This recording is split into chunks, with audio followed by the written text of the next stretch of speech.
And we are live. Happy Thanksgiving, everybody. I am your host, RJ Carter, managing editor for criticalblast.com. And I hope that you all are stuffed to the gills with as much turkey and dressing and cranberry chutney. Yes, chutney, not sauce. It's not supposed to be shaped like the can. You're supposed to cook it with mandarin oranges and chunks of apple and some, half a cup of raisins, sugar, water, boil it, let it sit. Yeah, it's really good. You should try it. So I kind of let this sit and percolate for a week, largely because I didn't want to spoil things that were in Frozen 2. It had just come out last weekend, and I wanted other people to have a chance to see it before I shared some of my thoughts that couldn't really be shared with people who haven't seen the film without potentially spoiling things in the film. So it having been a week right now, I will give you fair warning at this very moment that we are going to talk about things deep into the end of the film. Now, the reason I bring this up is because Elsa, voiced by Idina Menzel, take that, John Travolta, is an icon for whatever reason of the LGBTQ community as someone who should be the first lesbian Disney princess. First of all, she's a queen now, so she's not a princess anymore. So, and I did not mean that with any double entendre at all, but we'll move forward nonetheless. Yes, I amuse myself. So even before Frozen 2 had come out, there was talk that we've found Elsa's love interest in Disney's Frozen 2. They're actually going to give us what we asked for. They're going to give Elsa a girlfriend. And of course, by the end of the movie, they have not given Elsa a girlfriend. Or have they? It's a case of Disney being very subtle and very sly, I think, sort of teasing the expectations of one side of the audience and satisfying the demands of another side of the audience, and trying to come out of it smelling like a rose. Now, I'm not going to say which way I feel they should or should not have gone, because right now they're walking that tightrope of a picket fence, and we're just going to see what side they fall on if they ever do. They might surprise everyone and just be totally acrobatic about it. So the character that gets introduced in Frozen 2 is a character called Honeymaren, and she is one of the Northumbrians who are living trapped in the fog-enshrouded enchanted forest. Why they're trapped there, well, that's a story element I don't need to get into. So if you haven't seen it, you can have at least some major surprises here. Honeymaren is close to Elsa's age, size. That's how I'm guessing the age, because they're about the same height and everything. She's a young woman, so that's all we really need to know. And her name is, basically honey. Maren put together. Maren is Latin for the sea, so she's a sea of honey. A sea being a lot bigger than a pot, so she's not just a honey pot. She's the whole ocean of yummy, sticky goodness. That means nothing other than that's what the name means when it's put together. So, but when the way that Elsa gets to the Enchanted Forest, with, of course, the help of her sister Anna and Kristoff and Sven and Olaf, she's there following a voice that's been calling out to her. And for some reason, it's singing Dies Irae over the air and over the waves and drawing her closer and closer. So that's what prompts the song Into the Unknown, which is Elsa wanting to explore something that, she is feeling drawn to, something that's unnatural to her.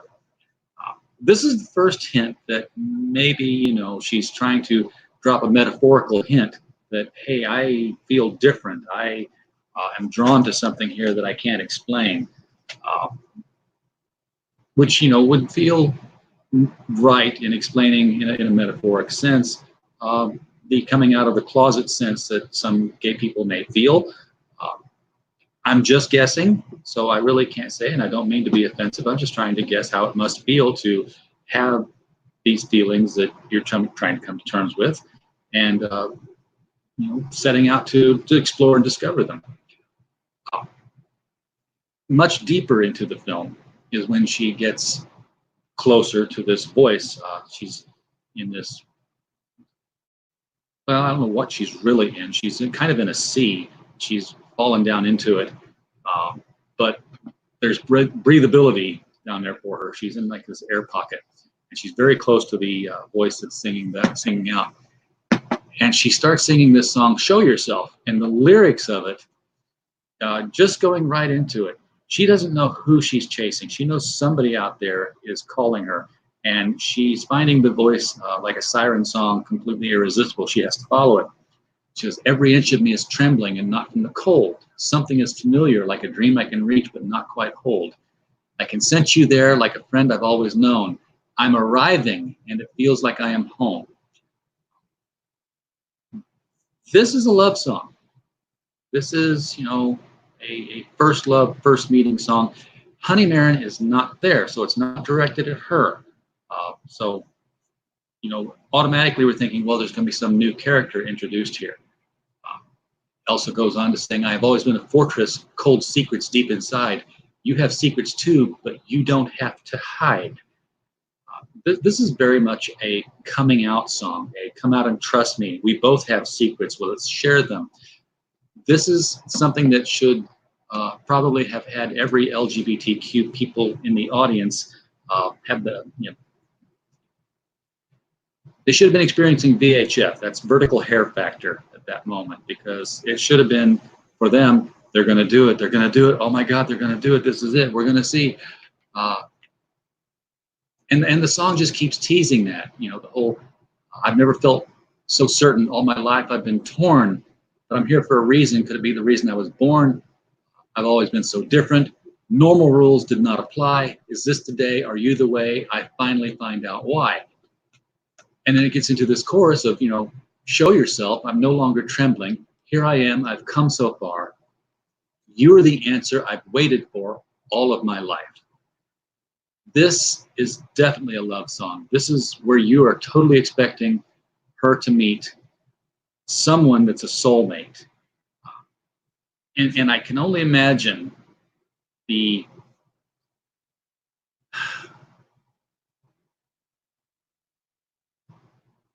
what's that feeling you get when the rug's pulled out from under you, this deep disappointment. I was trying to think of another word. Disappointment will work, but there was something that felt much deeper and more meaningful, more apropos. When they finally do realize who is singing out to her, and then of course it just becomes this whole weird plot point, because it's like, well, who is singing and how did she do that if she's not there? And I'm confused now. She's saying, "Come to me now, open your door, don't make me wait one moment more." And then of course it ends with, spoiler alert, it's her mother who has called her out there. Even though her mother's dead, we don't know if it's a ghost. There's no communication with the mother. There's just all these images from the past that start popping up as Elsa goes through this metaphorical change, which basically means her hair gets a lot whiter and she wears it down. She sees all these images from the past Frozen film, including her singing "Let It Go." And it ends with, show yourself, step into your power, throw yourself into something new.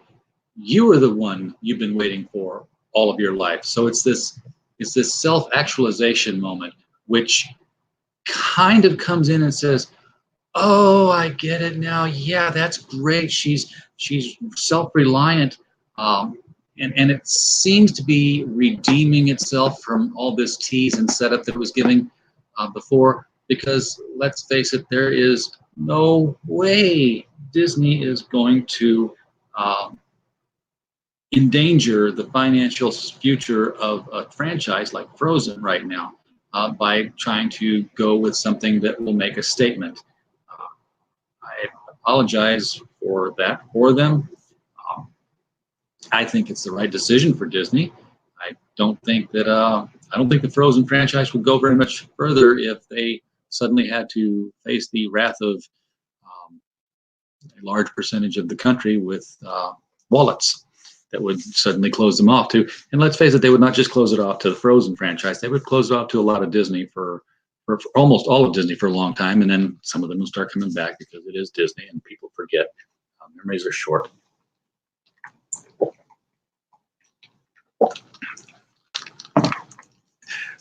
But Disney wasn't done there. So as the film is going through its denouement, denouement,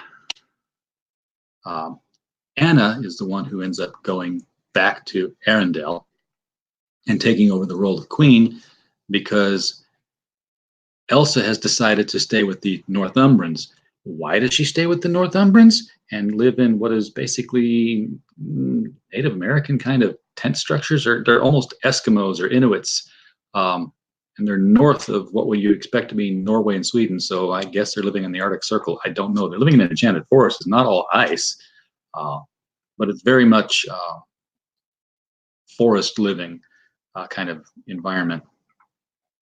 And the reason she decides to stay is because Honeymaren takes her aside and says, "You belong here." Well, you know, it wasn't Ryder who did it, that being the male figure to Honeymaren, who had a lot more in common with Kristoff than Anna did, which kind of was not unnoticed. And it wasn't, I don't know her name right off the top of my head, but the elder stateswoman of the tribe, it wasn't her that said, "Hey, you should, you know, stay here and help us. You know, you're the bridge between all this magic." But it was Honeymaren, which is who they had surmised might be her soulmate or her partner.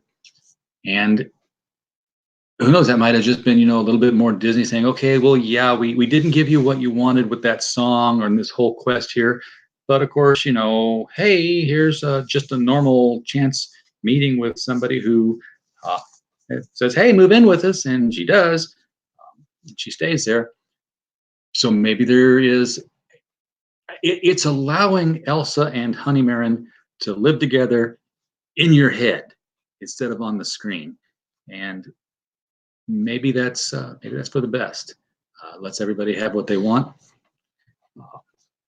I think obviously people would be more excited if it was on the screen, but it's going to be on your computer because there's this thing called shipping, and the people behind that, well, they're not the FedEx shippers. They are the relationship shippers, and they're not going to be satisfied until they've Rule 36 this one right into the ground.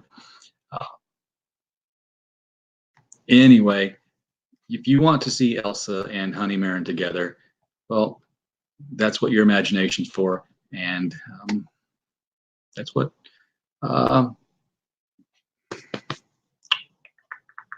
what is that place called? DeviantArt. Yes, go to DeviantArt. You'll find your Elsa and Honeymaren fix right there. Anyway, that's just my thoughts on it, my analysis of what was going on in the film. There were probably a few other things we could talk about in the film that would lead you to think that Elsa was trying to come out of her royal closet. If indeed she's in a royal closet, there's nothing that's just how ambiguous it is. There's nothing to say that she is, nothing to say that she isn't. She hasn't shown interest in any male figure as far as romance goes, and she hasn't shown any interest in any female figure for romance. We only know that she knew she was following a female voice when she chased down the song, and we know she was singing to what she knew was a female figure when she was putting out all this messaging that was, "You're the one I've been waiting for, come out here and share your life with me," kind of thing. So, you know, hold on to that, and we'll see what happens in Frozen 3.